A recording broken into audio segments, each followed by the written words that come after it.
दोस्तों मारी गुज्जूनी मोज चैनल में आपનું સ્વાગત છે। આજના વિડીયોમાં આપણે વાત કરવા જઈ રહ્યા છીએ કે ઠાકોર ફેમિલીમાં અચાનક શું ઘટના બની રહી છે। દર વખતે ગોટા બનાવવામાં આવે ત્યારે કંઈક ના કંઈક મુશ્કેલી કોઈ ના કોઈ અડચણ આવે છે। શું આ વાત સાચી છે?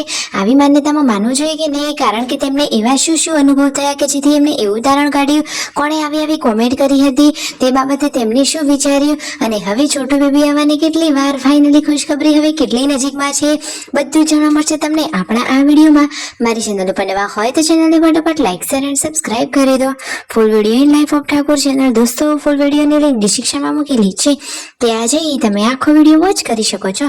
આવી ટૂંકી ટચુકડી લાઈવ લેટેસ્ટ ટ્રેન્ડિંગ માહિતી મેળવવા માટે કરી દો મારી ચેનલને ફટાફટ સબસ્ક્રાઇબ। તો ચાલો દોસ્તો વધારે રાહ ન જોતા આપણે વિડીયોની શરૂઆત કરી દઈએ છીએ। તમે વિડીયોમાં લાઈવ જુઓ કે પૂનમ ભાભી, સંજયભાઈ, રાકેશભાઈ અને રણજીતભાઈ બધા લોકો અહીંયા ચર્ચા કરી રહ્યા હતા કે બધા લોકોની એવી કોમેન્ટ આવી છે કે તમે ઘરે જ્યારે ગોટા એટલે કે ભજીયા બનાવો છો એ દિવસે કંઈક ના કંઈક મુશ્કેલી અડચણ તો આવી જ જાય છે। એવું એમને નોટિસ કર્યું કઈ બાબતે? જુઓ દોસ્તો, ગઈકાલે સવારે નાસ્તામાં ગોટા બનાવ્યા તો શિલ્પા ભાભીને આંગળીએ વાગ્યું તો તાત્કાલિક હોસ્પિટલે જવું પડ્યું। અને એના પહેલા જ્યારે ગોટા બનાવ્યા હતા એ દિવસે એમના પપ્પાનો એક્સિડન્ટ થયો હતો। તો આ રીતે અનુભવ થયા હતા ને એ ઉપરથી બધા લોકોએ આવું તારણ કાઢ્યું છે।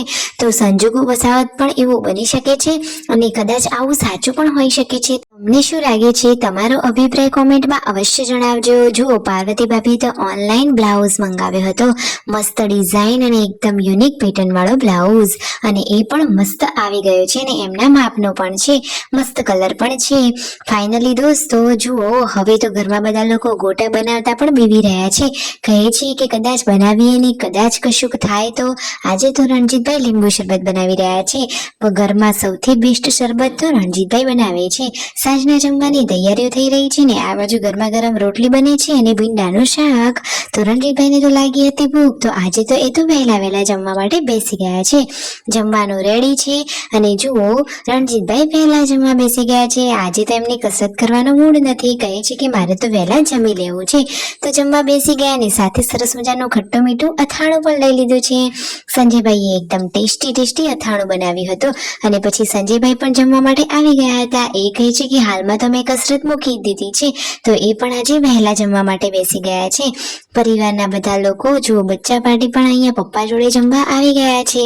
ગુડ્ડુ તેના પપ્પા એટલે કે રણજીતભાઈ સાથે જમવા આવી। પાર્વતી ભાભી કેમ હસી રહ્યા છે? કહે છે કે મને તો આજે સપનું આવ્યું કે મેં તો 1 લાખ કાજુનું શાક બનાવ્યું।